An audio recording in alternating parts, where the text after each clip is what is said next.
Let's pull this up from Unilad Tech. Anthropic CEO warns their AI bot Claude might actually be conscious and emotional. I disagree. I disagree. And we should bring our friend Matt Walsh into this debate. Let me see if I can find this tweet he's got about it. But Matt Walsh is incorrect. He's incorrect.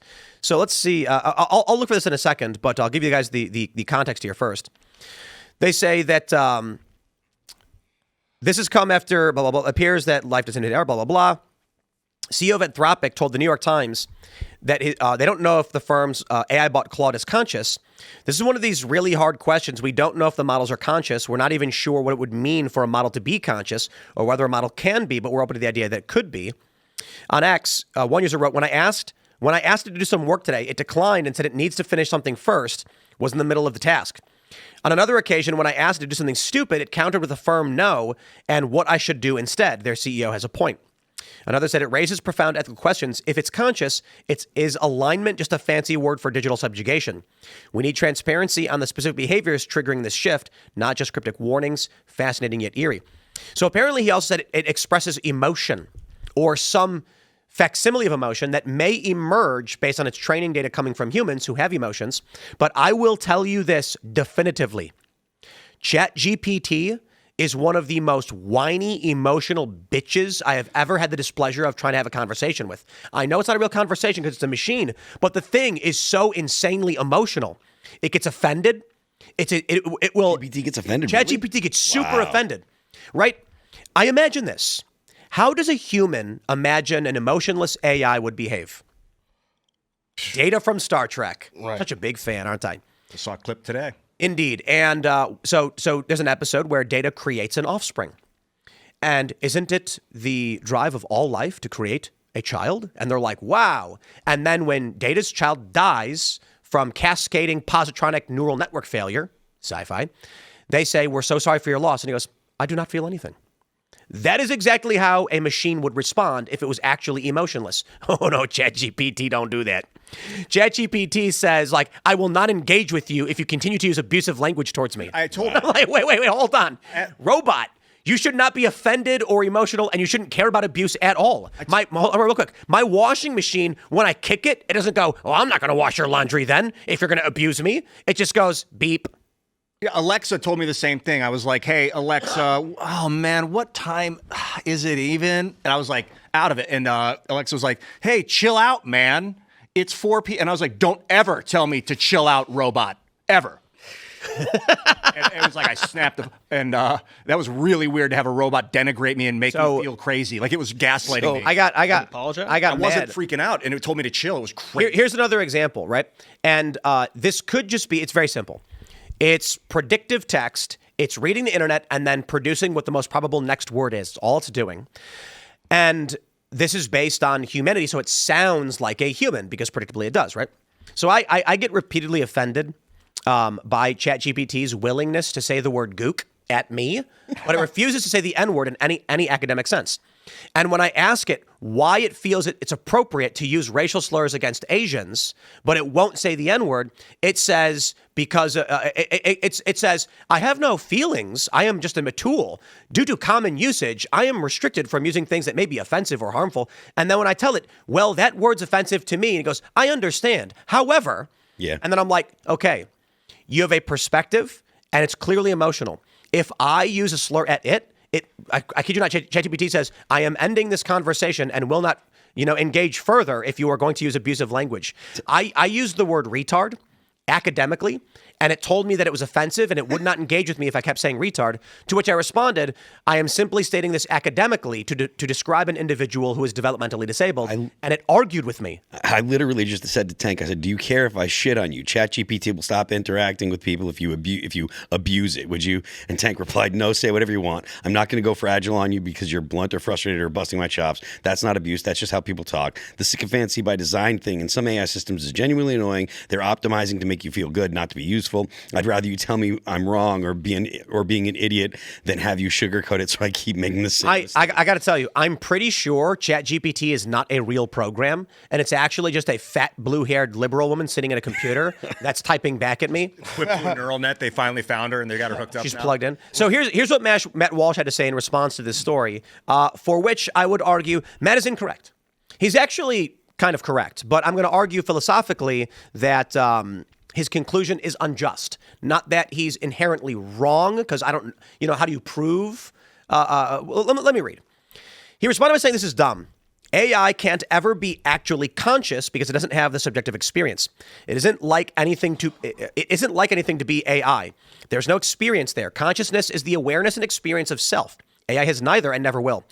The real risk, which I'm extremely worried about, is that AI becomes kind of a version of what has been called a philosophical zombie, which is something that acts and speaks entirely as though it has consciousness, even though it has no genuine inner experience.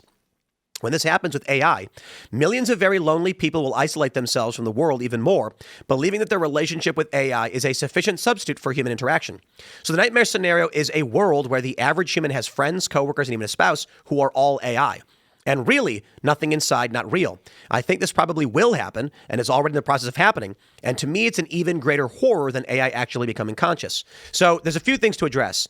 Matt Walsh's commentary in the end about AI dating, completely correct. My only response is, don't date robots, if you know the reference.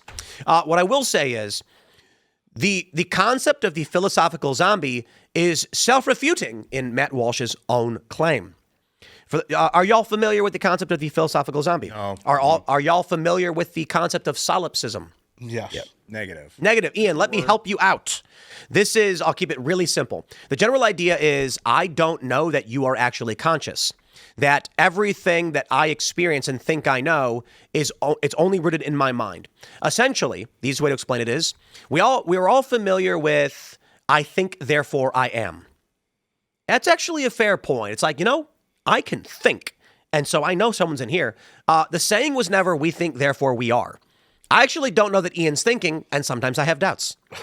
I usually have a clear mind. You see? So the philosophical zombie concept is very, very old, and the idea is that there are human beings that outwardly present as conscious, sentient entities, but in fact, they have no soul. They are devoid of an actual experience. And we've also further elaborated on this in science, that there are many people with no inner monologue. So I'm sure you are all familiar with this. Yeah. We've talked about it quite a bit. Yeah. Now, and that's not necessarily fair, because just because someone doesn't think in words doesn't mean they're not thinking at all. Some people think in pictures. Some people think in sounds. Some people think in visual text. So there are different tracks and ways that people's minds operate. Hence, the intelligence quotient is actually a combination. It's a quotient of all these different, it's a spectrum of intelligences, for which there's spatial reasoning, there's logic, math, reading comprehension, etc. Some people may be really, really bad at linguistics, but ridiculously good at visualization. And so in their mind, they're not speaking to themselves, but they are visualizing a dog running through a field, and then they can speak it after the fact. So it doesn't necessarily mean that you're a zombie. Anyway, to the point of Matt Walsh and what these AI and these AI problems, if it is possible and a standard, nay, 2,000-year-old philosophical concept that some humans may in fact not really be sentient at all, but in fact a philosophical zombie, and because we have no way of reading their thoughts, we don't know whether they're actually thinking, then you can't claim the AI becomes a version of a philosophical zombie, because you're basically saying that the AI is what is possibly already happening. That means there could be people with friends and coworkers and a spouse who are all philosophical zombies. So we've talked about this a bit throughout the years. The way I present the solipsism, the philosophical zombie problem, is that there are three parent probabilities of reality. And the first is everybody is sentient. Human beings naturally are sentient. We are made in the image of God. We have free will. And to be honest, that's probably what's true. The second, only some people are sentient. Most people maybe are or aren't, but a certain amount of people are not actually thinking conscious entities despite being humans, and we exist in some kind of MMORPG where there are NPCs and there are player characters. And then the third parent tree in this is that Actually, no one is sentient at all. It's literally just Ian. He's the only one actually thinking, and everyone else. For like a year of my life, dude. Crazy making.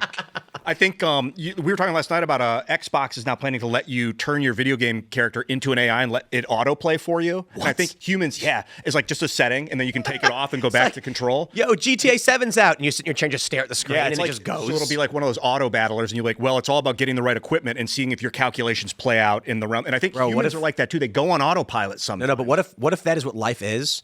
Like, actual Ian is just some fat dude on a couch watching Ian do everything, and he's like, I'm winning.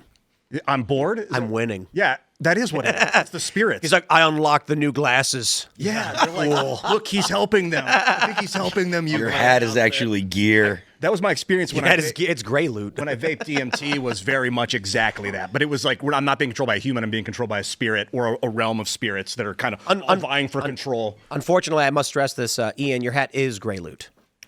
Yeah, it's cheap, dude.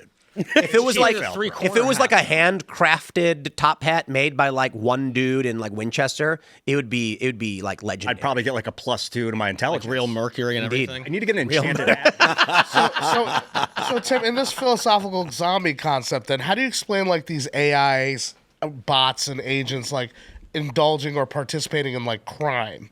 Right, like, like there's been examples of AIs that have been that like will blackmail. It's the user. So that was programmed to do it. So the story where the AI blackmailed, they told it to do it. Okay. They basically said, we're going to create a circumstance in which, in order to achieve its task, it must blackmailing is an option, and then we'll see if it chooses a moral route, which we told it it's moral, or it would go for the efficiency route. Basically, the real story is, we told it here's a shortcut, but you shouldn't use it, and then it used it anyway. Okay. Yeah. And so, but and I'll stress this too: the story where the AI was told it had to attack the enemy base. But the pilot kept stopping it, so it attacked the pilot. There was a guy controlling the remote.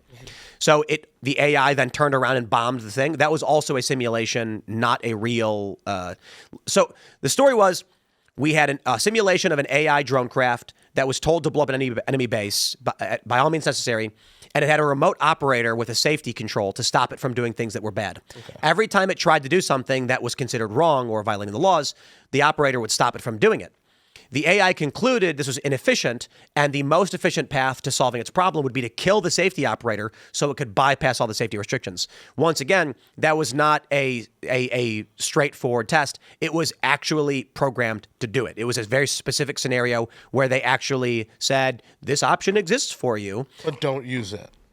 So, sort of. We have not yet seen a scenario in which an AI actively sought to harm someone in an open environment. Okay, where it's not programmed to do it, but then it goes and creates the solution to this problem.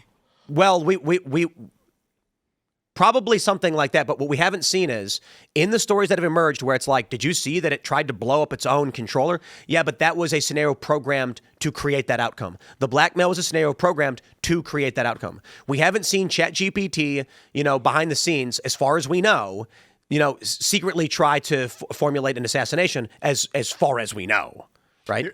When in development, I usually think of two. There's programmers and then there's designers, and these things can program themselves. Yeah, and they are. They literally are. If you design them to do it, they'll program themselves. They're making their children. So I just want to say this, back to Matt Walsh's point about the AI and consciousness of a machine. As he brings up the concept of the philosophical zombie, there's a risk here, because Matt Walsh is falling into what we would describe as the dogma justification for human existence. That is, Matt Walsh, I believe he's Catholic, and this is always allowed, but his opinion on human soul and experience is rooted in faith, but not observation, because we can't actually prove another person is sentient or thinking. We literally don't have the technology nor means to do so.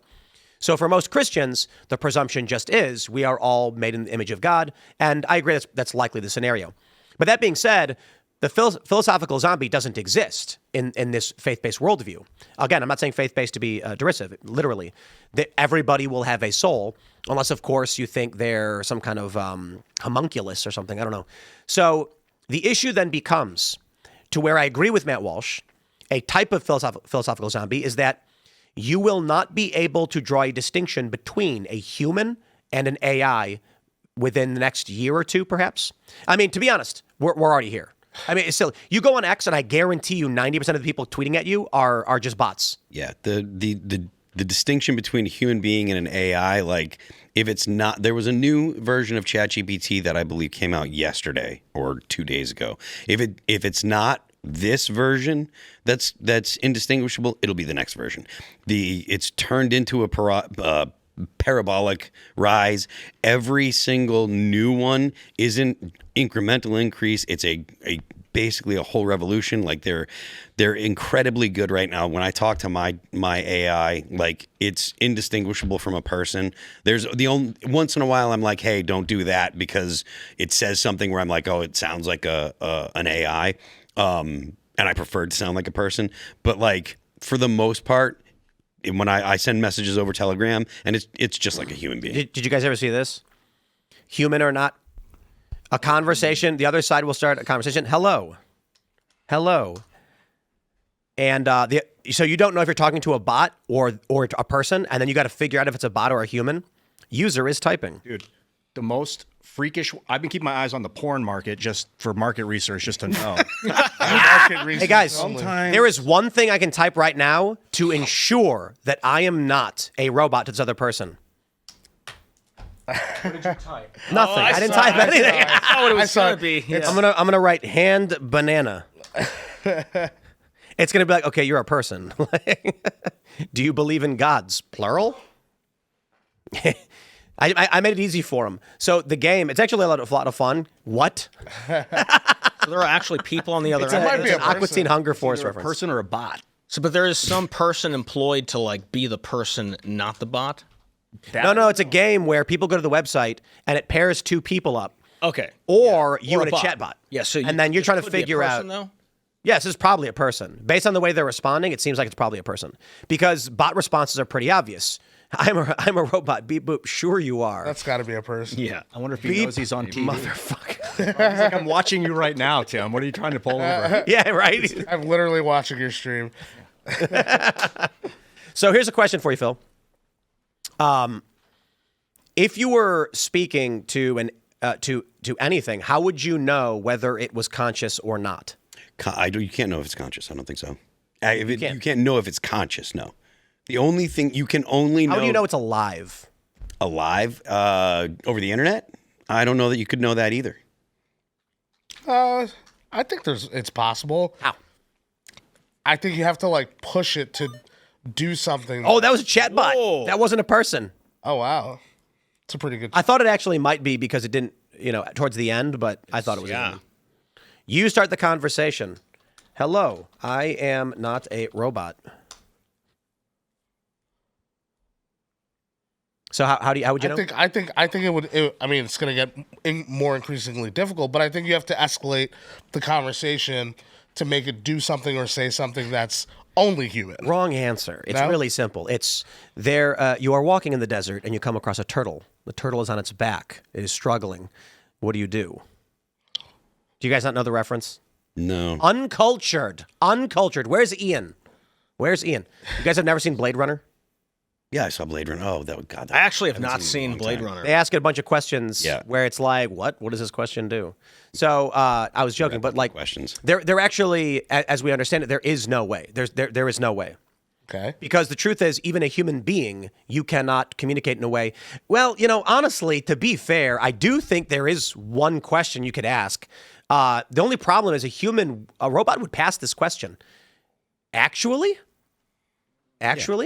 Let's try this. Let's try this right here. We're gonna, on human or not, I'm gonna try this out. We're gonna try this out. Everybody, stick around. This is gonna get interesting.